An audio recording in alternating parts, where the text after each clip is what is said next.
you go. I'm trying to use my my time efficiently.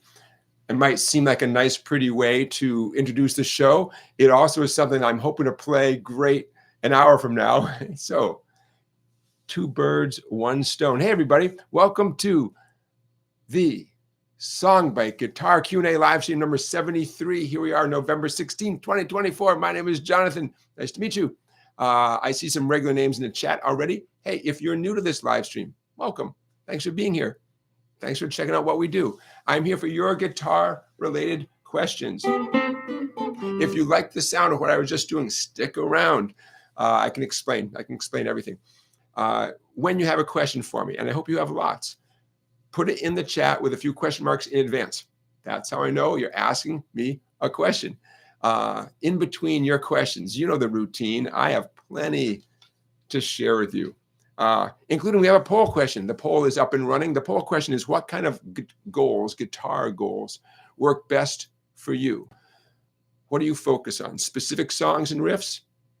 You bang them out one at a time, you master one at a time, you keep moving forward? Or are you more sort of working on your general skills? Is your practice time a little bit of chord stuff, a little bit of strumming stuff, a little bit of scale stuff? Is that how your brain works? Do you have a whole different way of looking at making progress and having goals on the guitar? Let us know. The poll is up and running. I'm very curious. In between looking at the poll results and taking your questions, some of the things I want to talk about with you guys tonight. A little something I call giving D the middle finger. I'm going to show you some middle finger tricks on a D chord. I think you're going to kick out of that. I want to talk about this very fun coffee table book. I've been reading. Billy Gibbons from ZZ Top put together a very cool book all about cars and guitars. A whole lot of Texas in there, and I want to share that book with you. Chaz, you there? Chaz got me hip to Jeff Beck's guitar auction. Many of Jeff Beck's personal instruments, maybe all of them, are up for auction. Holy moly. I want to show you a Pink Floyd riff. This one specific Pink Floyd riff that made me crazy, still makes me crazy. I can do it, but I need to, you'll see what I mean. And it's a great riff. Also, you're going to benefit a lot from working on the riff. Whether it takes you a week, a month, or a year to sound exactly like David Gilmour, just working on it, it's a great educational tool. I have two great quotes. I have a student quote of the week that I can't wait to share with you, and I have what I'm calling a pro quote of the week. Andy Wood, does that name ring any bells? Andy Wood, terrific guitar player. I heard him on a podcast, and he said something. I thought, that is going to be our pro quote of the week. It has to do with a little bit of what I call passion versus chops, passion versus your skills on your instrument. I think you'll get a kick out of the quote, and that might spark some discussion. Other things I want to talk about. Another very cool thing I discovered in a George Harrison songbook, talking about rhythm guitar, and I can't wait to share that with you, talking about what rhythm guitar means and how we as students have to deal with rhythm guitar when we try to learn somebody's rhythm guitar part. Should I sell out? We got a couple of kind of boring offers this week. That's going to be a very short part of our show. But I do have a couple of offers to run past you. My own dumb question of the week. We haven't done that for a little while. My own dumb question of the week. I got a dumb one for you. Who's in town? We have a segment we call Who's in Town right across the street. Some very talented musicians coming through my town here in Connecticut. I want to share them with you. We are going to be talking about a few of the many talented people nominated for Grammy Awards. The nominations came out last week for the Grammy Awards, which will be presented in February of next year. So I have a bunch of links that I will put in the description of this video. Links to some very cool YouTube videos for some 2025 Grammy nominees. I figure we'll do this every once in a while between now and the actual Grammys in February. There's so many talented people who I had not personally heard of, or I was only a little bit aware of, and I can't wait to share their names and music with you. And that ties into another segment we call Some of the Coolest Musicians on YouTube, including Andy Wood, who I mentioned before. Anyways, a lot of links to share with you. So when the live stream is over, you can go to the description and just click and click and click and get turned on to all the talent that's out there. And last but not least, we have a play along song of the week. It's my new favorite song.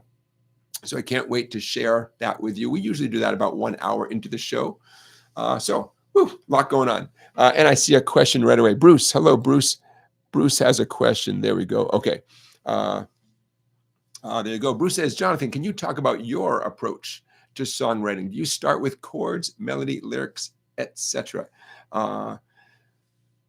Man, that's a big topic. I often have a phrase that pops into my head, and sometimes that phrase pops into my head with a little melody. A lyric phrase that pops into my head with a little melody. And maybe that's the seed that gets planted.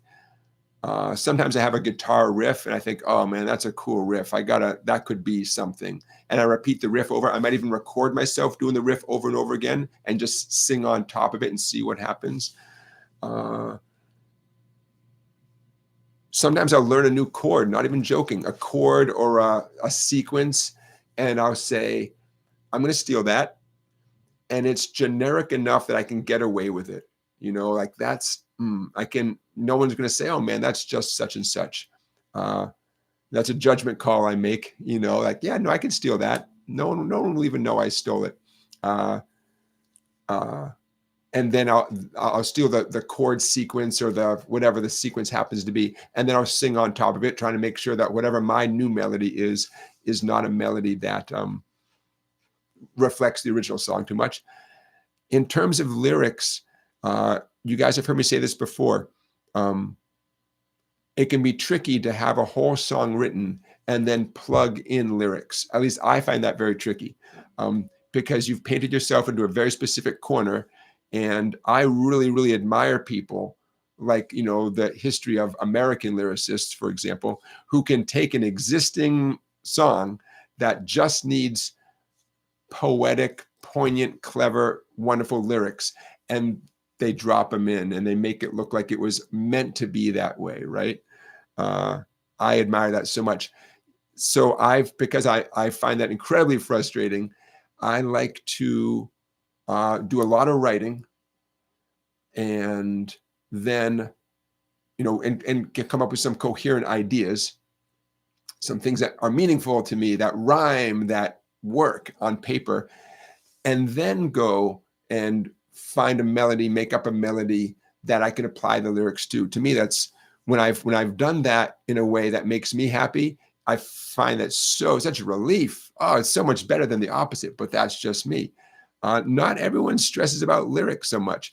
I watched Stuart Copeland, the drummer from the Police, being interviewed. He said he didn't even know the lyrics to Police songs. Didn't matter to him. He was back there playing the drums. Everything else was important except not the lyrics. And I mean, to hear him tell it, it was much later in his life that it really,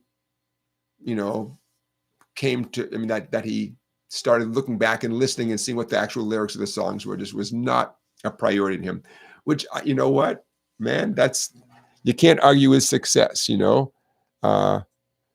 So my point is that some people might not feel the same way I do. Like, hey man, come up with a rockin' melody, some chord changes, and the words, baby, I don't mean maybe.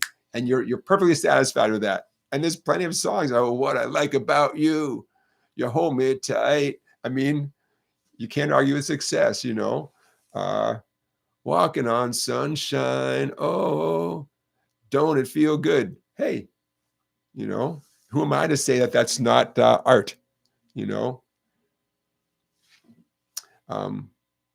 And Bruce, my final word on the subject is, I think there's a lot of ways to write a song, right?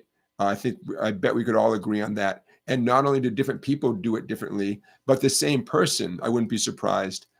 Pick any famous songwriter, anyone who's done it for more than a year or two, I bet they have multiple paths to get started, to finish, whatever. I bet there's so many ways of doing it. I'm always inspired by how Bob Dylan has been known to be rewriting lyrics right as they're recording, you know, which that just makes me feel better. Like, hey, if I'm not 100% satisfied, it's not a crazy position to be in to like most of what you've done, but like, you know, there's a better thing you can do, right? So it's a great question. I love talking about it. And, you know, I tell you what, when I write a hit song, I'll tell you how I did it, because in a way, that's kind of what we're talking about, right? Like anybody can write anything, right? But how do you do something that's really good? You know, I'll tell you what, though, if you make yourself happy, you've done it. You've done it, you know. Charlie Migo says, could you tell us what settings you use on your amp? Sure. You guys might remember that the amp my go-to amp has two knobs, volume and tone. So those exact settings are very easy to explain. I keep the tone about halfway, and the volume is, you know, 2 or 3 right now. What am I at? 2.5. 2.5. My little Fender Pro Junior. 1 speaker, 2 knobs, you know, volume and tone. That's it. But because there's no reverb, there's nothing else going on, there's no distorted, dirty channel, that means I got to turn to pedals for that. So at the moment, I have, let's see, can I show you? Sure, I can show you. A while back, I ponied up, had a little Sweetwater gift card money from my wife, and I added a little to that, and I got a Strobo Stomp Peterson strobe tuner pedal. Hopefully it doesn't change my sound at all, but hey, when I looked down, that was the first thing I saw. And I love having a pedal. It means I don't have to clip anything to my headstock. It's right there waiting for me. I can put it in bypass mode. So like I'm tuning right now and it's reacting, but you guys don't hear any sound coming out of my amp, right? Beautiful thing. I have a Boss equalizer pedal, which does change my tone a little bit. I have it not exactly scooped, but I have the bass frequencies boosted a bit, and then the middle frequencies not boosted, and then the treble frequencies boosted a bit. And I have, again, because I don't have reverb, and I like reverb, I do have a delay pedal. I like this one a lot. MXR carbon copy analog delay. I just remember it got great reviews when it came out. I thought, sure, I like the green sparkly cover color of it. And in a minute, I'll illustrate how delay is, you know, can create reverb-like effects. What I don't like about this, to get at the battery, I got to get a screwdriver and take out 4 screws just to change the battery. I don't care for that. What are you going to do? Okay, so like I said, hold on here.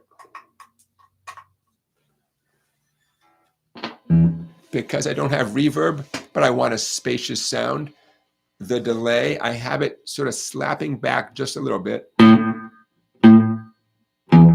Can you guys hear a little whoop, whoop, whoop, kind of?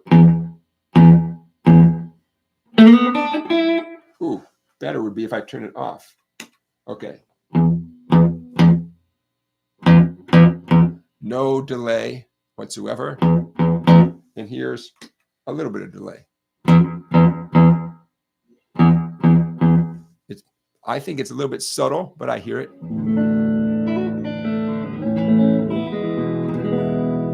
So it adds just a little spaciousness to the sound, and it works for me. And I don't have reverb anyway, so I have to make it work for me. But it's different than reverb, right? This is literally repeating the sound, like that. And reverb does whatever reverb does. It makes it sound like you're playing in a larger space, right? A little bit different, you know? Okay, so I don't know, that's in terms, so you asked about settings on my amp, And what you got was, you got more than you bargained for, because my amp is so simple. And I'm saving up for a fancy big shot amp. I'll tell you all about it when I get it. But you know what? It works for me. It's light. It's a tube amp, you know, so it gets a nice crunchy tube distortion sound when I crank it up extra loud. It's light. It's small. And I I tweak the EQ a little bit. My Boss EQ pedal, I tweak that a little bit. I can change the tone enough to make me happy, you know.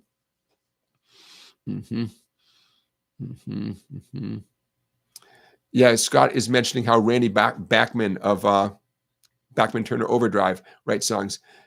Scott says he often starts with an existing song, then changes the words, then puts new chords to it. Yeah, I've always wanted to do that. I've never done that, but I've always wanted to, you know. William says, can you tell us a little about classical music, classical guitar music, and the guitars that classical guitarists use? Are they different in any specific way? Yeah, great question. Absolute number one difference is nylon strings, plastic strings. Even the fat strings, when you look at a classical guitar, a nylon string guitar, the bass strings might appear to be metal. It's really a metal wrap around a nylon core. So even the strings that appear to be metal are still plastic at the heart of it. Why do they use those strings? Extremely responsive to your touch, but not particularly loud. It's my understanding that you can, if you play nylon strings too hard, it'll get this distorted sound, which is, you know, what you don't want. But extremely responsive to your touch, extremely sensitive. Easier on your fingertips, right? That it's not metal, but that's not why they use it. But hey, it's a plus. And then next time you pick up a nylon string guitar, you notice there's no metal wire biting into your fingertips, right? So a softer tone, but much more responsive to your touch. So that's the number one difference. Classical guitar, also known as a nylon string guitar, nylon strings. They tend to be smaller, or at least smaller than your typical big dreadnought size, you know, folky bluegrass guitar, D18, something like that. The neck is a little bit wider in this direction. For the record, Your Honor, I'm holding my hands above and below my neck. And that makes your fretting hand have to work a little bit harder because the neck is wider, but it's wider to give your picking hand more room to pick, which brings me to a huge difference. The guitar is meant to be played with bare fingers or a little fingernail, if you can get a little fingernail. You're not meant to be strumming a nylon string guitar with a pick. It's too much. It's too much force. You're giving the guitar too much information. So classical guitar players, by definition, play with their bare fingers, and they like a little extra room to work with when they're picking hand. So they appreciate when the strings are spaced apart a little bit more than, say, on a Fender Telecaster. And to space the strings apart more, you got to make the neck a little bit wider. Those of you who do not play nylon string guitar, if you went to play, say, a bar chord on a nylon string guitar, a little more work because you're stretching across all 6 strings, or even just any chord that uses all 6 strings, like a G chord. That's going to be a little bit harder on nylon string guitars. But remember, the strings are gentler, softer, a little bit easier to press down in general. So pros and cons, you know. So we covered the strings are different. You always play it with bare fingers. The neck is wider. The neck tends to be a little bit fatter as well in the back. Everything about the neck is just bigger. The instrument tends to be a little bit smaller. You typically don't wear a strap. When they play, it's my understanding that a classical guitarist with proper training, they typically put their left foot, if they're right-handed, put their left foot up on some sort of well-designed footrest. They prop the guitar on their left leg. Again, this is if you're right-handed. We all typically, if you rest your guitar anywhere, you rest on your right leg. That's the most common thing. Left leg for classical guitarists, and the left foot is up on something. The neck, check this out. I'm kind of faking it right now. See how the neck is much closer to my line of vision? Makes a lot of sense. In fact, everything classical guitarists do makes a lot of sense. It can take work to play with such good technique, but there's plenty of logic behind classical guitar players doing what they do. Another thing that I'm aware of for classical guitarists, keeping their thumb behind the neck, kind of hidden behind the neck at all times. None of this stuff with the thumb reaching around, you know? And if having the thumb in that proper position behind the neck, kind of hidden back there, if that makes it difficult to do whatever the song is asking you to do, you just practice more until you can do it. You don't fudge your technique to achieve something and then go back to proper technique. Practice, practice, practice. There's a lot of discipline involved in the classical approach to any instrument, right? But it's all discipline that is you know, can be justified and explained. Most of us don't have the patience. We just want to bang out some chords, play some rock and roll, sing along with the guitar at the barbecue and so on, you know. So I encourage you all to get your hands on a classical guitar for lots of reasons. Such a beautiful sound, you know. The strings are so responsive. There's a warmth to a nylon string being played with bare fingers. At a minimum, even if you're not in a position where you can go and just buy yourself another guitar, you know, our buddy YouTube, go on to YouTube and, you know, just do a search for classical guitar, you know, classical guitar performance, and you'll go down a big rabbit hole. Such talented people, because you can't fake it. You know, you're either, you know, you can't fake classical guitar. It's there's no distortion to hide behind. There's, you know, it's, you got to do what you got to do. Our moderators are in the chat. Beginner guitar lessons. Thanks for being here. Music fan 1004. Thank you for being here. Our moderators, their names are blue. So that's what's going on. Okay, you want a lesson you'll never forget? Sure you do. Let's do a lesson you'll never forget. Let us talk about giving D the finger. Giving D the middle finger. Now I think I can just pull this up on the screen. I've done it before. I'll do it again. And I'm going to make it a little bit smaller. Here it comes. How about that right there? A little bit bigger. Yeah, that looks good. Okay. Giving D the finger. That and that and that. Okay, again, if your screen goes black for a moment, don't fret. Okay, so what do we got going on here? I'm going to play for a minute and then we'll talk about it.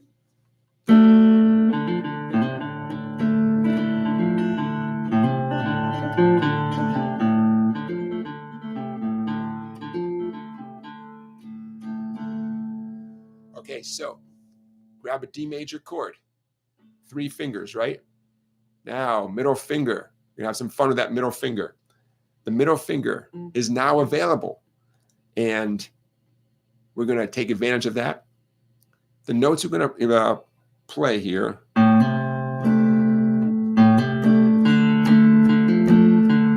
That's that little thing I wrote at the bottom of the page.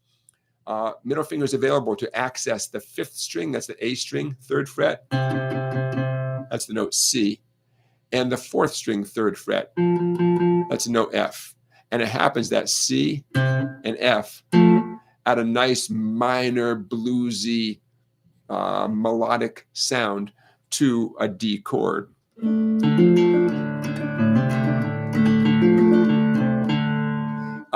How about name this tune? I'm going to fake it. I'm not saying this is how the song goes, but what tune starts off like this, basically?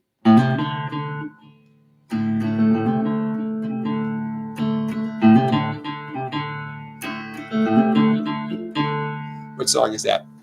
It's, the sound is similar. I'd have to do a little dive to see if that's the exact riff. Doesn't matter. So what am I doing here? Okay, see that tab on the screen down below? First of all, those white in the chord diagram, those white circles indicate where your middle finger could go to add in these sounds. A string, 3rd fret, D string, 3rd fret. See how the skinny E string, I designate that open, I put that O above it. That's a very cool sound to get. Since we abandoned that string, we took a middle finger off that string, that don't rule out the idea of including that skinny open E string when we do the strumming we're about to do in a second. You can avoid it or you can include it, but it gives a certain vibe, you know? Okay, so what I wrote there indicates a 0-3 hammer-on. Well, first of all, grab the D chord, right? You still got your D chord, right? Don't let go of it. Get your middle finger available. Okay. What I wrote there indicates, there you go, Wingo, Midnight Rider, right? Midnight Rider.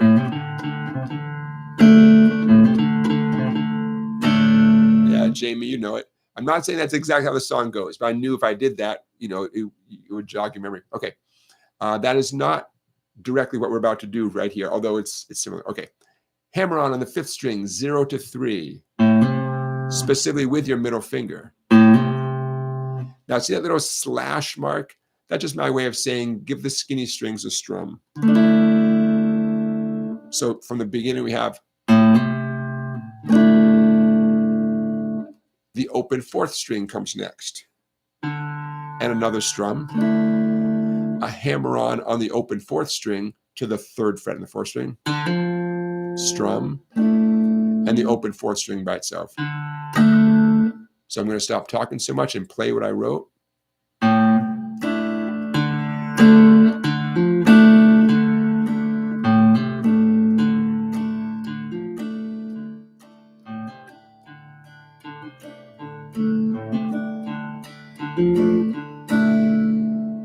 There you go. You are giving D the finger, the middle finger. Okay. Now you can do whatever you want with those notes. I just thought I'd give you a little exercise.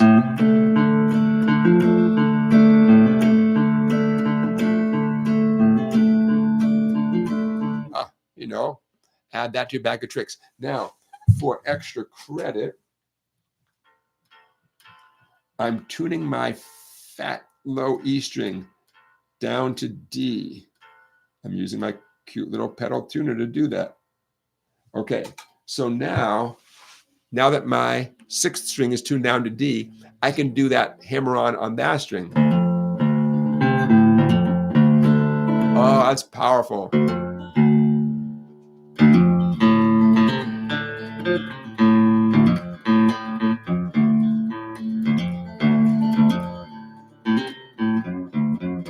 Oh, no twangy. The string's getting a little bit loose. What a cool sound. So what am I doing? Again, I tune my fat 6th string down to D, D like delta. And I'm doing a 0-3 hammer on that string. So for the record, you could do the same hammer on the 6th string, on the 5th string, and on the 4th string. Ooh, give it a little tiny bend. Don't go crazy. I'm bending the 6th string 3rd fret with my middle finger. I'm pulling it down towards the floor just a little bit.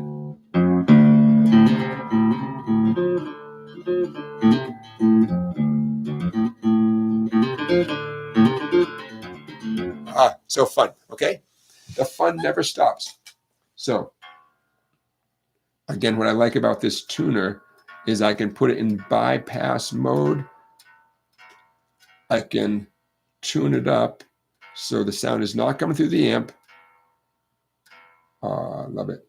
And then put it back into regular mode. Fun. Okay, any questions, comments? Giving D the finger. Because these notes, because they are what they are, C on the A string, F on the D string, they give a very minor sound. The note F literally is the note that you need. If you want to play in the world of D minor, you need that F. And that F is the D string 3rd fret. Or if you drop down like I did, to low D, drop D tuning. You guys have heard of drop D tuning. That's what I just did. Then the 3rd fret on the 6th string also is the note F if you retune it. Fun, right? Fun. Okay, there you go. Giving D the finger. We're going to stop sharing here. Boom. All right. Nice. There you go. Hey, Bruce, thank you for your super chat. Super chat donation is a way you can support what we're doing here tonight. And Bruce, I thank you. Okay. Hey, let's talk about this Billy Gibbons book. I'm going to try to do this without making too much noise. Okay. So I guess I'm late to the party because this is some sort of like a second edition. I guess I missed the first edition. There it is. Billy F. Gibbons, Rock and Roll Gearhead. Got this from Amazon. I figure maybe $25, give or take. Oh man, I'm having fun. I'm on a little bit of a ZZ Top kick. I never really connected with a ZZ Top, and but it's never too late because now I'm connecting with them. You know how I am connected. This is my weird backdoor way of connecting with a lot of stuff. A buddy of mine said, check out this instrumental. He didn't tell me who it was. And I thought, that's super cool. He said, you know who that is? That's ZZ Top. I said, what? How is that ZZ Top? It's a very chill instrumental. I'm going to pull up the name. And that got me on the ZZ Top kick. Because I mostly knew their MTV hits from the 1980s, all those cool cars and stuff, which is, nothing wrong with that. But I don't know. It didn't. That's what I thought. I didn't really ever connect with them, and now I'm going back, man. Is this the one? So let me tell you about this book. What we have here is Asleep in the Desert is the name of the ZZ Top instrumental that from the Tejas album, Tejas, Asleep in the Desert. Check it out sometime. Okay, so what's up with this book? Oh, cars and guitars. I don't have a coffee table, but if I did, that's where this book would be. And it's a lot of ZZ Top history. So lots of cool stuff. The cars of ZZ Top, a lot of information, tons and tons of color pictures. I like this. I like that one. The Leapin' Limo, very cool. And that's half of the book. And the second half, a whole bunch of guitar stuff. So I don't know if you need to get yourself a present, and you could do worse than this book. Admittedly, I've mostly been looking at the pictures, but there's plenty of information here about the history, the life and times of ZZ Top. Between the cars and guitars, there's plenty to keep you happy without reading it in a linear sort of way. Some pretty funky stuff. So there you go. I recommend it. Billy F. Gibbons, Rock and Roll Gearhead. This is the second edition. So good for them. I think it's about 20 years. I think it's been in print for 20 years. I guess I missed the first go round. Oh well. Very fun. Get yourself a little something. That's what's going on there. Okay, hey, let's talk about the quotes of the week for a minute. I'm currently teaching an in-person student who came to me with a lot of guitar experience playing electric guitar in a band. He went to a bluegrass festival and checked out the bluegrass jam sessions going on sort of outside the festival and just got the bluegrass bug. So we're doing bluegrass lessons. And but it's interesting for me as a teacher because he has plenty of guitar experience doing other stuff, just not this particular style, right? So I was giving him my typical pitch that, you got to play through mistakes. We all make mistakes. You got to play through mistakes. The show must go on, right? Music has to flow. And there's lots of reasons to keep playing. Some people say, people might not know you made a mistake. That's true, but people might be 100% aware you made a mistake, but you have a chance to argue the case on your behalf after making the mistake, right? To play a million great sounding notes so people don't even really dwell on the mistake too much. So I'm giving him my sales pitch. And because he's an experienced musician who's played in bands and it's not his first rodeo, he looked at me and he says, Jonathan, playing through mistakes is my bread and butter. I'm like, yeah, man, that's what I'm talking about, So there's the student quote of the week. Playing through mistakes is my bread and butter. And I wish that you develop that attitude yourself. Beautiful thing. Okay, let's talk about the pro tip of the week, which is also very cool. You guys might be aware of the podcast called Dipped in Tone. Dipped in Tone, Rhett and Zach, very successful, very popular guitar podcast, Dipped in Tone. And they had a friend of theirs on a big, long interview with Andy Wood. This is a few weeks back. And Andy Wood said something that I found very encouraging. He started a guitar camp. You pay the fee and you spend a long weekend with some really famous guitar players. And it sound, from the way they describe it, sounds like an extremely positive event. And I really appreciate his attitude. And what he said, which I thought was just beautiful, you know, talking about people who go to this camp find themselves surrounded by some of the best guitar players around, who are like the teachers, the instructors at the camp. And that can be a little scary, right? And some people might say, I don't even want to be in that situation. I don't belong in that situation.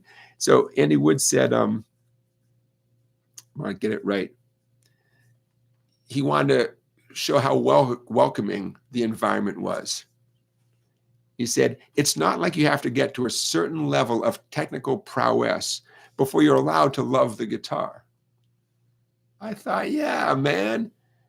It's not like you have to get to a certain level of technical prowess before you're allowed to love the guitar. I mean, you folks are here on a Saturday. Some of you, it's a little bit late in the evening. Some of you, it's a little bit earlier in the evening. That, you know, you're making a choice, right? You're probably a little bit crazy about the guitar, right? So I like that quote so much. It's not like your feelings are not perfectly valid, awesome feelings just because you're not on tour, man, playing sold out shows around the world, you know? Yeah. So that's the pro quote of the week. And in the description of this video, I'm going to put a link to Andy Wood, a song called Shoot the Sun Down. It's a thing that, if I understand right, he was visiting Sweetwater over there in Indiana and did a video recording playing a song with other musicians, but the camera is on him and he gets to do his thing. So I'll put the link to that YouTube video in the description of this video. Andy Wood, and the song is called Shoot the Sun Down. So there you go. I see some ZZ Top stories coming in here. Jamie says Jamie saw ZZ Top with George Thorogood. Yep.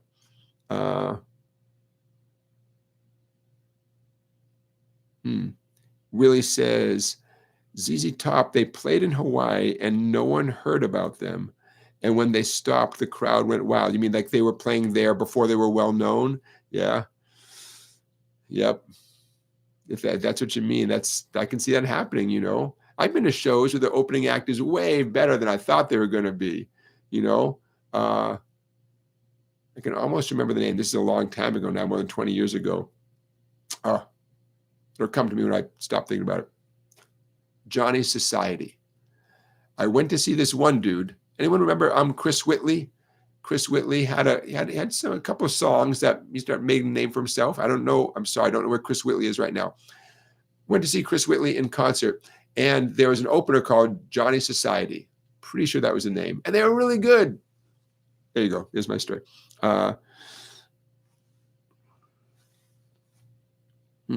Willie says, the hard part about being a podcaster is to stay true to what you like, regardless if anyone else likes it, as long as you like it. Well, that's good advice about a lot of stuff. I see you guys talking about different effects you have.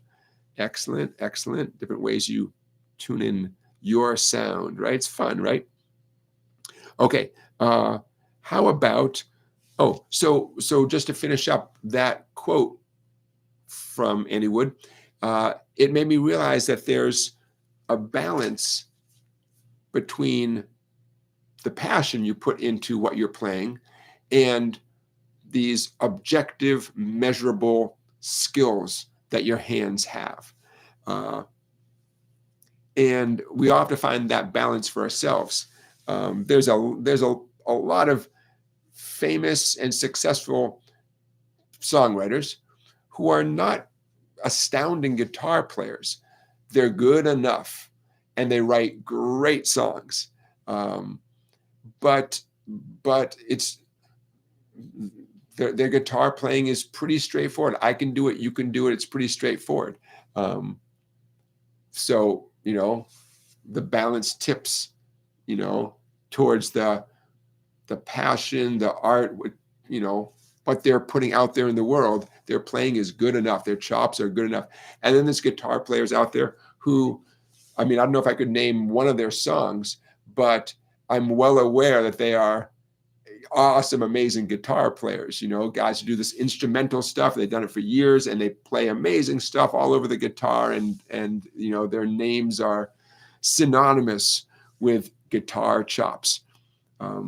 Not to say they're not putting passion to what they're doing, but they've prioritized, getting better and better and better physical skills. And that's fantastic. But what we, as individuals, you're going to make that decision for yourself. For instance, you practice your stuff for a little while, but maybe you get sidetracked by writing a great song or a song that makes you happy.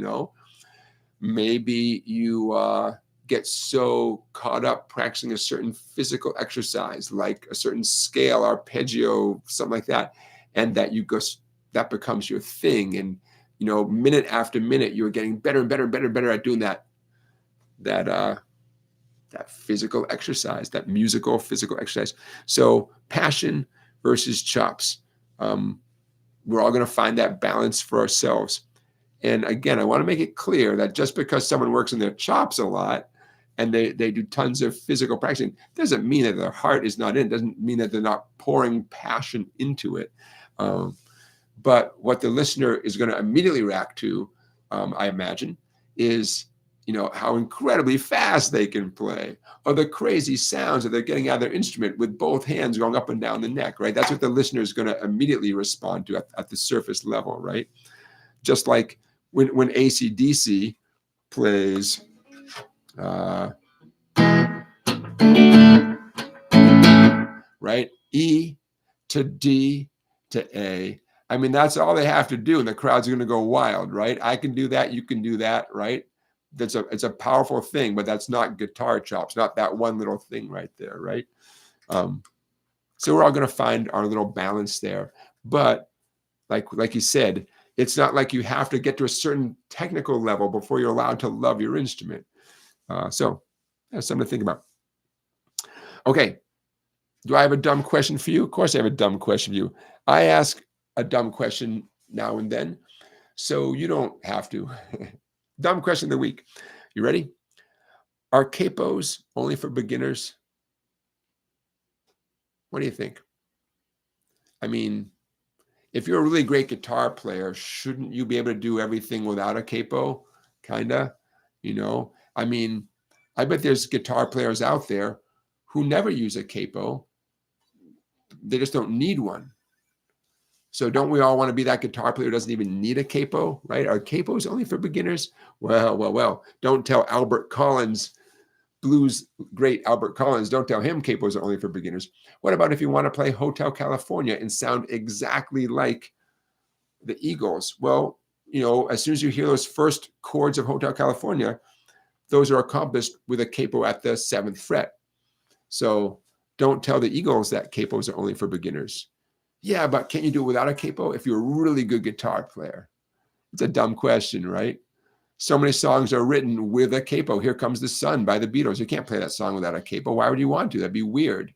That would be a very weird challenge to say, I'm going to play Here Comes the Sun and try to sound exactly like George Harrison, but without a capo. That'd be a weird thing to do. So are capos only for beginners? Sometimes beginners can use a capo to get a certain sound that they couldn't get otherwise. What about if you know your shuffle patterns?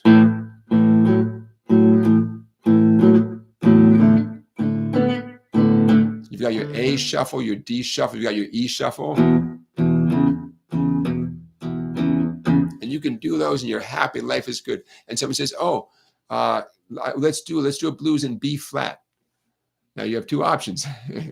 One is to say I can't play a blues in B flat. I can't do shuffles in B flat. I didn't learn that yet.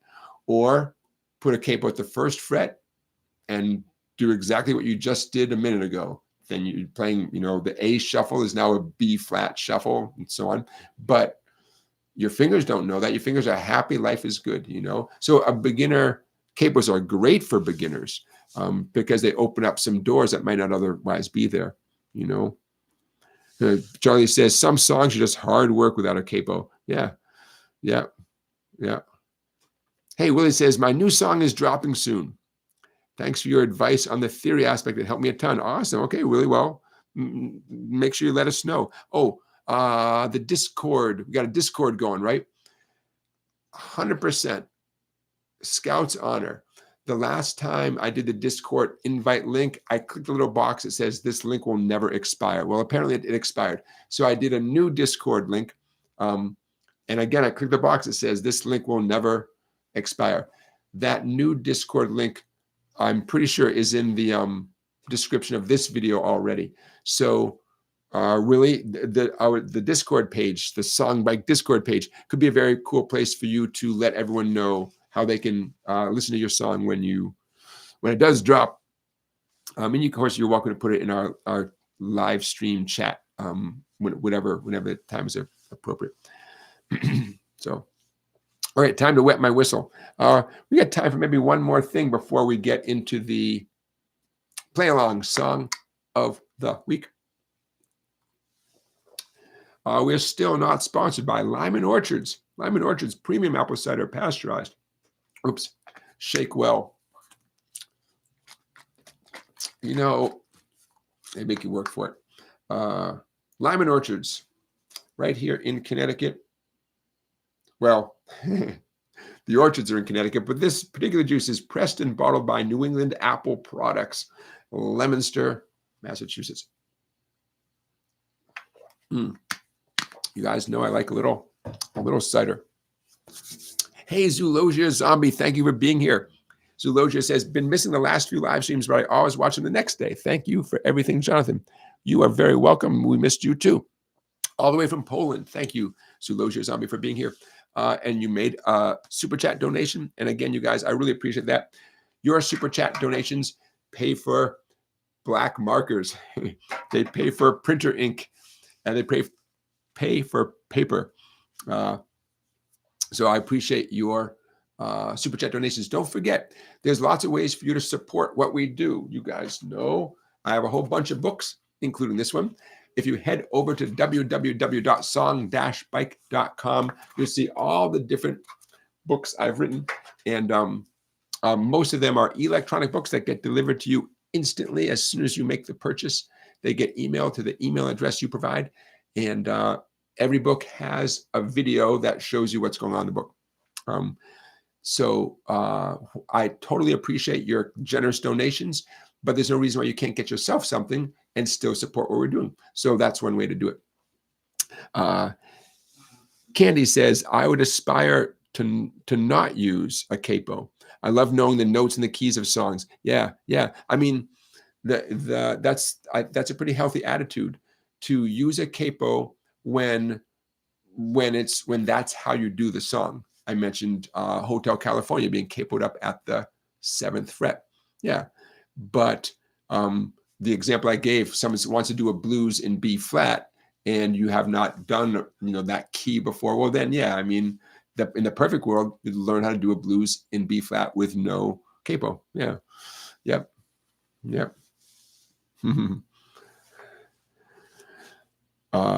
Okay, so how about one more thing, and then we'll get to our play along song of the night. Check this out, you guys. I buy a lot of guitar books, and here we go.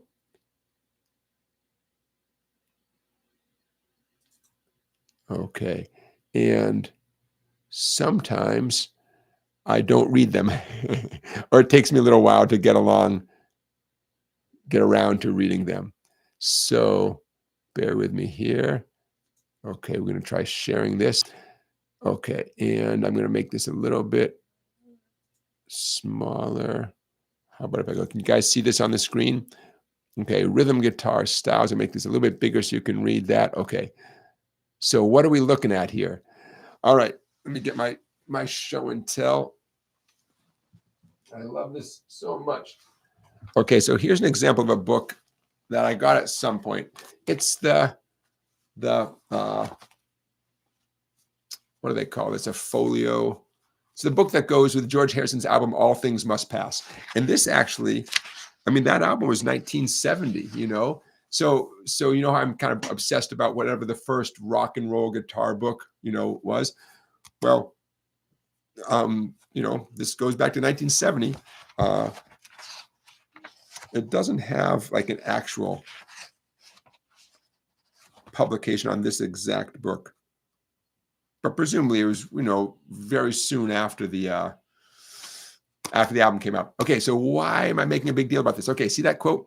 So this book, it has two halves. The first half, it shows kind of simplified versions on how you can play the songs from this famous George Harrison album, All Things Must Pass. The second half, though, they call it the rhythm guitar styles. And that's what we're looking at there. The first half, they just call it the easy guitar section. They kind of simplify things a little bit, just lyrics and chord names and melody notes. Okay, so this section, the second half of the book, rhythm guitar styles, I saw that little quote that I'm showing you, and it made me so happy. I'll read it for you. The quote says, occasionally, the rhythm guitar is so thoroughly blended with the other instruments that its presence is, quote, felt rather than heard. For the most part, however, it plays a clearly distinguishable part that helps establish the character of the song. I love so much about this, including the fact that they felt the need to put that in the book, right? But I mean, is this very British? I don't know. I feel like I could hear someone saying this with a British accent, you know?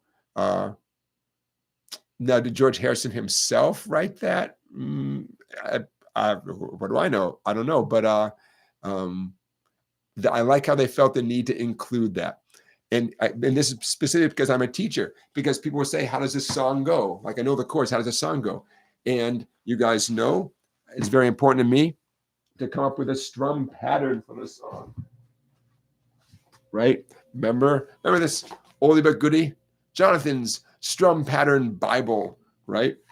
Another ebook available at www.song-bike.com.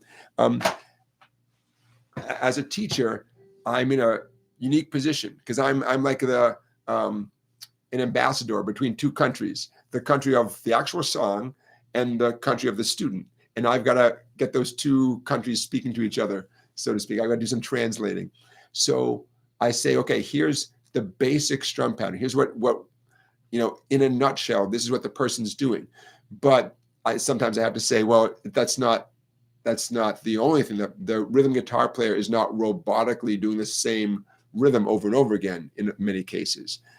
But we got to get the students started, right? Got to get them doing something, boom, chicka, to get you into like a skeleton key, to get you into the song.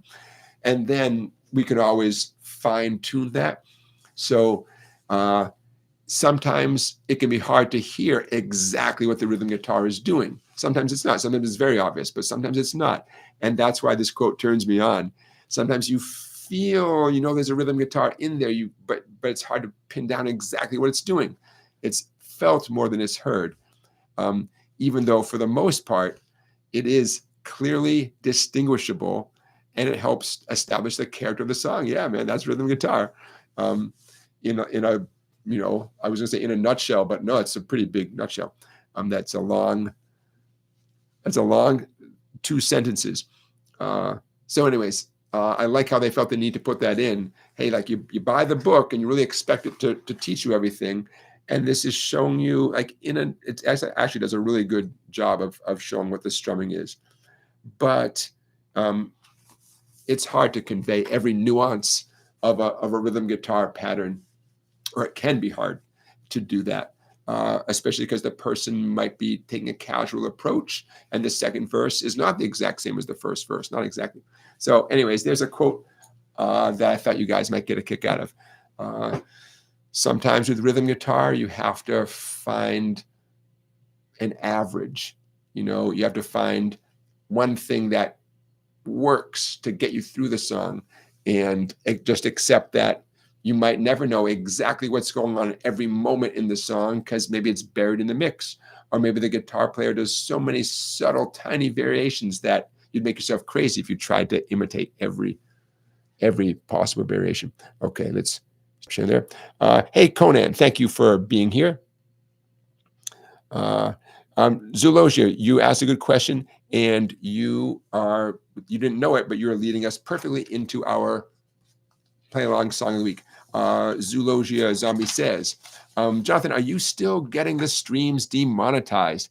Have you considered opening a second channel just for the play alongs? I've seen some guitar teachers do that. Yeah, excellent idea. Yes, more often than not, about half an hour after our live stream, I get an email saying you played a song.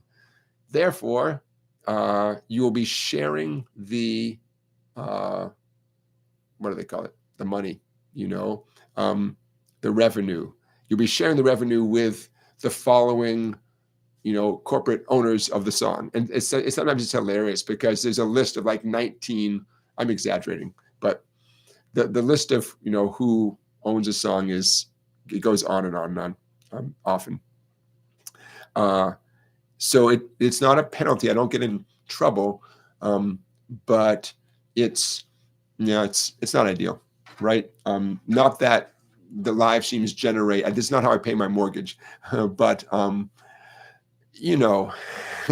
also don't intend to share. I'm not doing it to make them rich. I'm doing it frankly so we can have a good time and play some songs. With the hopes that you guys will. We've done 50, 60 of these at this point. And the hope is that 10, 20% of these, you guys will add to your own personal repertoire. And when someone says, play a song, you'll say, I've got 10, 20, 30 songs. You pick one for me to play. Because so many songs are so kind of straightforward and easy, but that's a great lead into our play along song of the week. For a bunch of reasons, I chose a song that is a folk song. They can't demonetize what they don't own, right? And it's been a while since we've done an Irish folk song. So tonight's the night. So we have an Irish folk song tonight, and I think you'll get a kick out of what we're going to do with this. I'm going to pull it up on the big screen. Okay, there's that. While I'm pulling this up on my end, here's what you're going to need. You're going to need 3 chords, D, G, and A. Piece of cake, right? D, G, and A. But don't go anywhere, because, there we go. I'm going to show you how you can fill in the space. What do I mean by that? A lot of songs, not just folk songs, but a lot of songs require you to do the chords, some sort of strum pattern or picking pattern, the lyrics, and put it all together. But if all you do is the chords and the lyrics, a song might be over very fast. So what we're going to do here, okay, here it comes. How's that look? What we're going to do here is I'm going to show you what we can do with the Nightingale, beautiful Irish tune. You're going to love it. I'm going to show you what we can do to solo, even if you're the only guitar player. There's no one accompanying you to provide that nice support when you go play your solo. I'm going to show you what you can do with that. So you can see 3 chords. Doesn't get easier than that. D, G, A, D. That's the whole tune. Whether we're talking about the verse or the chorus, that's the whole tune. Here's a couple of details. That A in parentheses, some of you, your eye drifted over to that right away. Why is that A in parentheses? I'm going to be strumming that bonus A, and it's simply there as a buffer to give the singer a little space before going on to the 3rd line of the song. I'm calling that to your attention, because if that A wasn't there, it would be so nice and orderly, right? It sticks out like a sore thumb, but we need it. Take my word for it. I need it as a singer. And every version I heard of people sing this song, they put a little buffer there. So I put it off to the side in parentheses so that you guys would know it serves a function beyond what chords typically do, which is support the melody. And this, at that moment, the melody is over, but just the phrasing of the tune requires one more A chord at that segment. But I wrote it the way I did so you could see how orderly the song is without that, right? You always want to get a sense of the pattern of a tune. And then if anything breaks that pattern, you want to treat it as just that, right? As a little exception outside of very clear structure. Okay, so your fretting hand, there you go, D, G, and A. Guess what? For once, you can do G however you want to, okay? Though if you know, right? So there you go. G, any way you like doing G. Your picking pattern, boom, chick, chick, boom, chick, chick.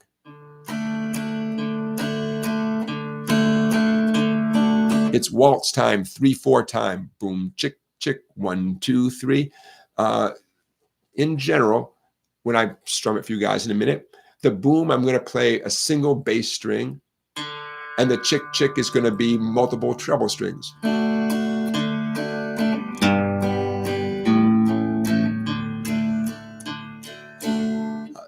Typically, if you're doing the boom, chick, chick pattern on a D chord, the boom is the open D string. On A, it would be the open A string. And on G, it would be the 6th string, 3rd fret.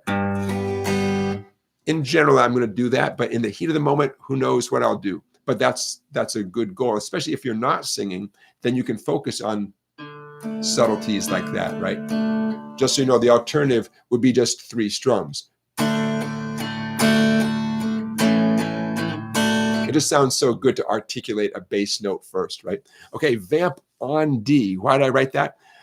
Because when I get to that end of the tune, at the end of the form, I should say, I'm going to vamp on the D chord. What does that mean? It means I'm going to keep strumming the D chord while I gather my wits and get ready to sing the next verse, or the next verse. So don't be surprised if you see me doing this. I can vamp on that last D, by the way, as much as I want to, because the song begins on D.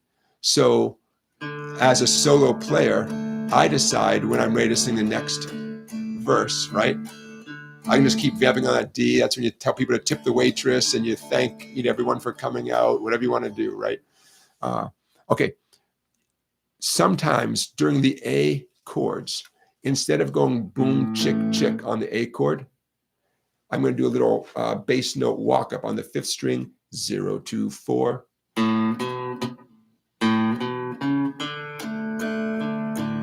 Okay, I'm just substituting. Instead of boom, chick, chick on the A, you're going to hear me go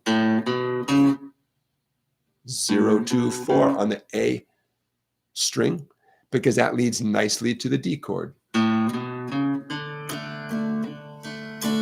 So I wanted to mention that to you. Okay, we're going to start in a minute. Before I start, I want to point out to you that when I feel good and ready, I'm going to stop strumming and I'm going to do a little solo. And I'm going to solo. This is what you heard me doing if you were listening at the very, very beginning of the live stream. I'm going to do a solo using hybrid picking. And we'll talk about this after the performance, after our play along. I'm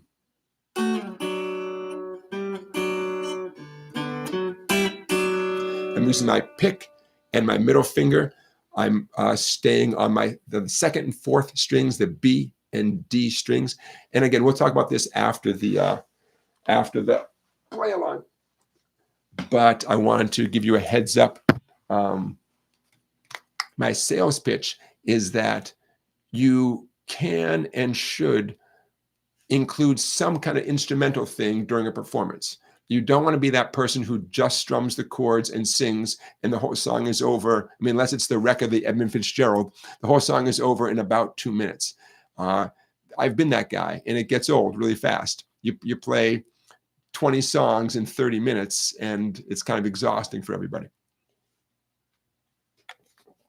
So it's not always easy to come up with some sort of solo thing, but this one is, I think, relatively easy. It's certainly worth practicing, you know, what I'm suggesting here. Okay, give me one moment to get squared away, and then we shall start. In case I didn't make it totally clear, though, every alphabet letter you see there, the D, the G, whatever, your picking hand is going to do a boom, chick, chick on that chord, and you're going to move right to the next chord. So in slow motion, just to be 100% clear, that first line in slow motion, D, chick, chick, G, chick, chick, A, chick, chick, D, chick, chick. Okay, we're going to go a little bit faster than that, but that's every one of those chord names. That's what it represents. I'm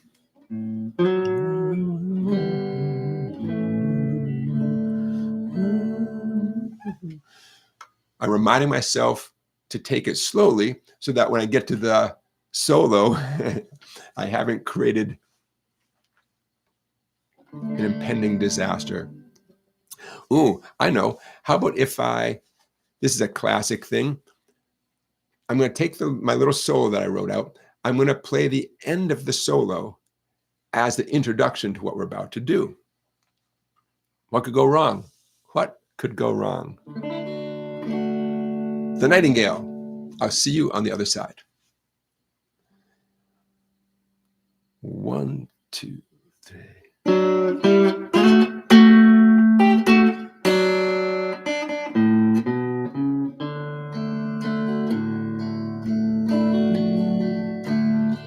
As I was a-walking one morning in May, I spied a young couple so fondly did sway. One was a young maid so sweet and so fair, and the other was a soldier and a brave grenadier. And they kissed so sweet and comforting as they clung to each other. They went arm in arm down the road like sister and brother. They went arm in arm down the road till they came to a spring, and they sat down together to hear the nightingale sing. His lips at her cheek and his hands round her middle, and out of his knapsack he took a fine fiddle. And he played such a merry tune that the valleys did ring. And softly cried the fair maid, hear the nightingale sing. And they kissed so sweet and comforting as they hung to each other. They went arm in arm down the road like sister and brother. They went arm in arm down the road till they came to a spring. And they sat down together to hear the nightingale sing.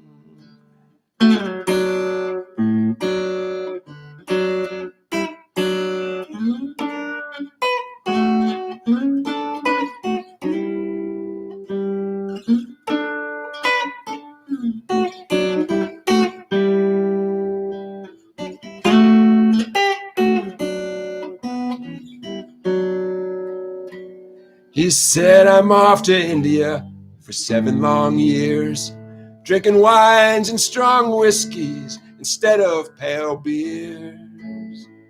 If I ever return again, it'll be in the spring, and we'll sit down together to hear the nightingale sing. And they kissed so sweet and comforting as they hung to each other. And they went arm in arm down the road like sister and brother. They went arm in arm down the road till they came to a spring.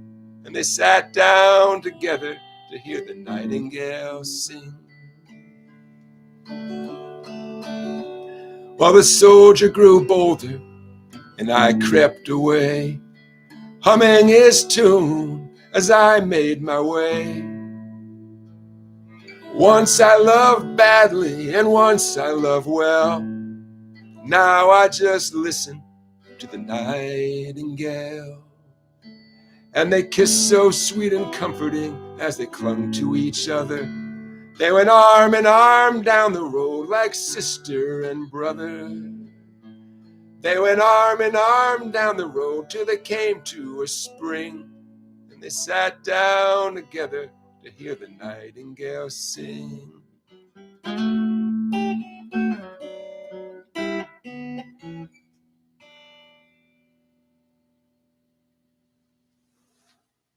All right, also known as the Bold Grenadier, also known as One Morning in May. That's the song called The Nightingale. Pretty tune, huh? Pretty tune. Okay, so in a moment we'll get to that little solo thing. I almost stayed true to what I composed. I was in the ballpark. I stayed pretty true. I'll show you what I did.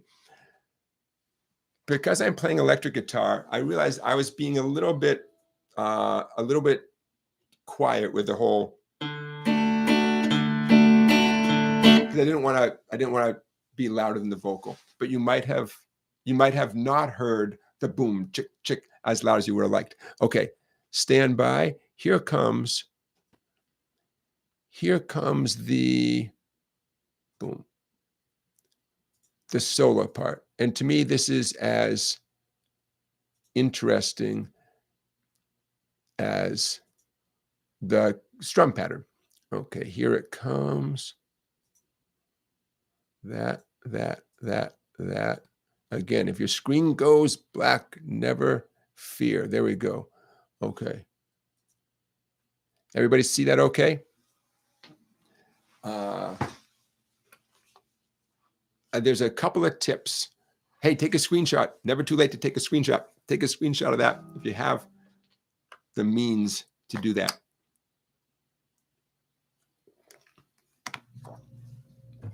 Okay, so there are some tricks to what I did here. And there's some philosophical stuff to talk about. Philosophically, I just want to stay true to the melody of the tune in general. I wasn't trying to break away from the melody of the tune. Uh-oh. The folk music police. So right from the start, I made that decision. I'm going to play the melody of the tune, but I want to play it in a pretty way, and I don't want it to sound empty. So I harmonized just about every note. The name for this thing about the two strings at the same time in this particular format, these are called sixths, S-I-X-T-H-S, sixths. So if someone said, hey, what do you do in your live stream? I'd say, oh, I did Nightingale, and I did a little solo that used six, a little hybrid picking. I'm using my pick on the 4th D string, my middle finger on the 2nd B string. And I stayed true to that, by the way. My pick stayed on the 4th D string, no matter where I am in that solo. And I chose to use my middle finger on the 2nd B string.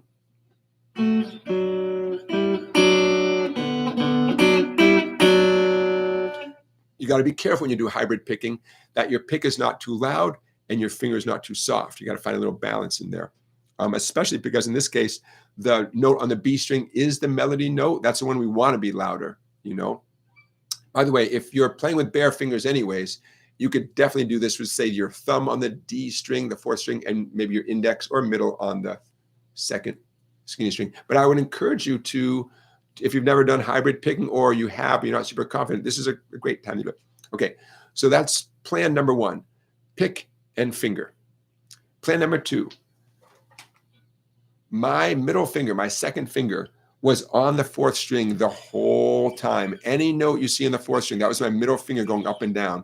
Makes my life so much easier because I can count on that one thing.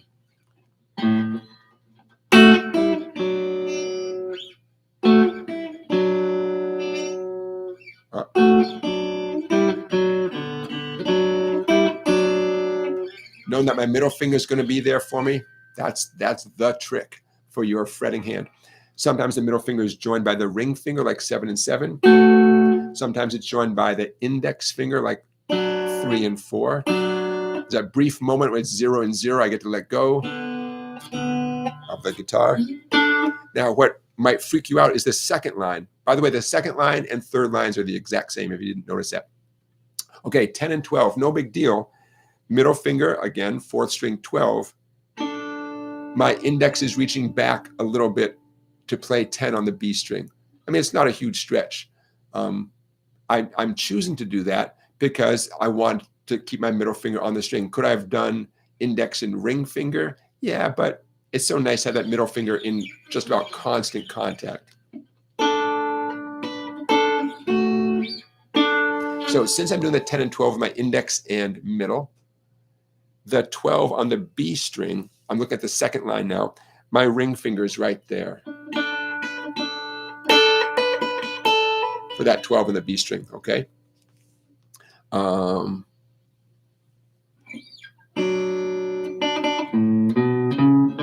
at the very end, you can see that little boom, boom, boom, boom. Okay, I'm going to play through this one time because in the heat of the moment a minute ago, I probably didn't play exactly what was on this.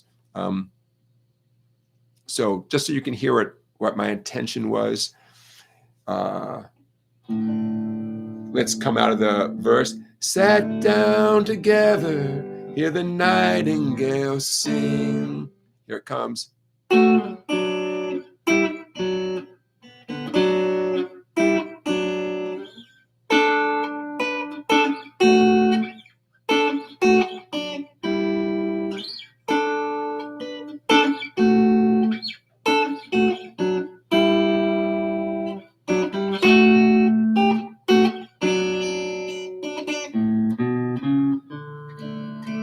And I'm back into the tune. So that's one solution to the problem of playing a solo when you're the only guitar player, the only musician, right? If I only play the melody, it would sound very thin. So I'm harmonizing just about every note, and that's one solution from me to you. Okay, there you go. All right, X. All right. So. Wingo is suggesting other public domain songs. Oh yeah, it's a great idea. Danny Boy, Scarborough Fair, Old Lang Syne. Listen, man, I have a folky side. We could do folky tunes forever. Just so you know, one of my resources for Irish tunes is the famous Sudlum's Irish Ballad Book. I hope some of you have this book. Sudlum's, it's a classic. It really is a classic. So what's interesting, kind of fascinating, is picking a tune in this book, but then go and listen to versions of it online, and you'll see tons of variations in chord changes, lyrics, and so on. In fact, the lyrics that I sang include a few things that were not that were different than what was in this book, and that's so fun. I mean, that's the folk process, right? The folk process. Okay, Zulogia has a good question. Any tips for that walk-up switch between chords? I've been trying to unwalk the line, going from E to A to D, but sometimes get confused. You like the Irish tune, Zulogia Zombie? Yeah, lovely tune. He says that. Thank you. Yep, it is. I agree. It's a pretty tune. So the thing about walk-ups, and you heard me do this, it's not the physical skills that can hang you up. I mean, on paper, it's nothing, right? 0, open A string, second fret, A string, 4th fret, open D string, and that open D string starts the boom, chick, chick, boom, boom, chick, chick, boom. The trick is transitioning from chord strumming, like the boom, chick, chick, to this, back to the chord strumming again, right? I'm pretty confident we got so many folks watching right now. How come I can't see that number? We've got 29 people watching right now. I'm pretty confident that the vast majority of you can, have the skills to do any kind of walk up, right? So there's that. I guess I would say there's two challenges. There's the pure brain challenge of transitioning from one approach to another approach. Then there's the problem of making it fit perfectly with that specific tune that you want to fit with. And sometimes it's not spelled out. Sometimes you don't have the tab all written out. When you do have the tab all written out, where there's the chord strumming all written out, the walk up, that bass note run, it's all written out, then okay, that leaves no room for doubt. But what if someone just says, oh, it goes from E up to A, and they expect you to put in stuff like that, but they don't. If it's not spelled out, that's where it gets especially hard, right? Because you can't interrupt the flow of the tune. Okay, so tell me if this makes sense.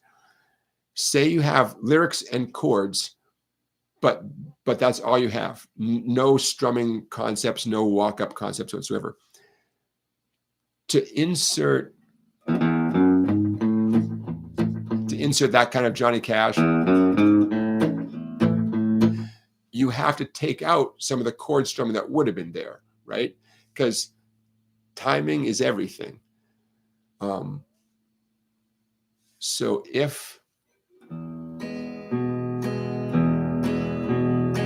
I'm going to, instead of doing a Johnny Cash thing specifically, I'm just going to invent an E, a song that goes from E to A.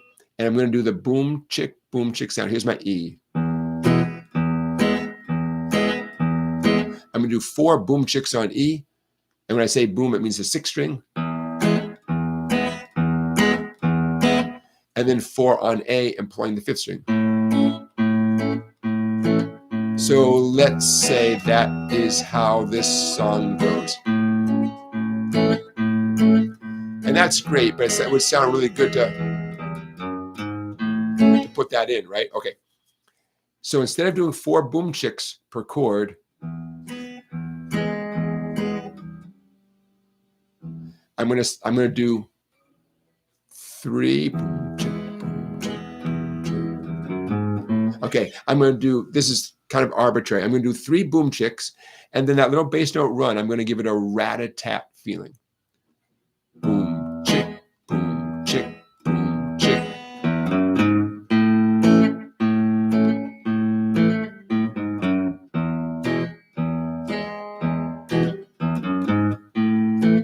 The number one takeaway here is I had to sacrifice one of the boom chicks. I can't do all 4 boom chicks, then insert something because there's only 4 of them, and then change the A chord. You can't rewrite the song. But how would you know how to do that, right? How would you know how much do I have to sacrifice? What's the exact bass note run? That's why it's tricky if someone hasn't written it out or that no one's posted the exact tab. So this is the kind of thing I will put the tab for later in the description of this video. Typically, I timestamp these live streams tomorrow morning. So bear with me. But here's what I'll put in the description of this video. I'm doing slow motion, the E chord.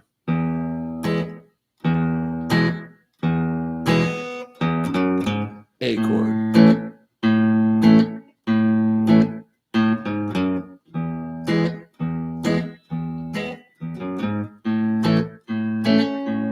Some of you maybe have never done something like that before. Awesome. Some of you might say, that's nice.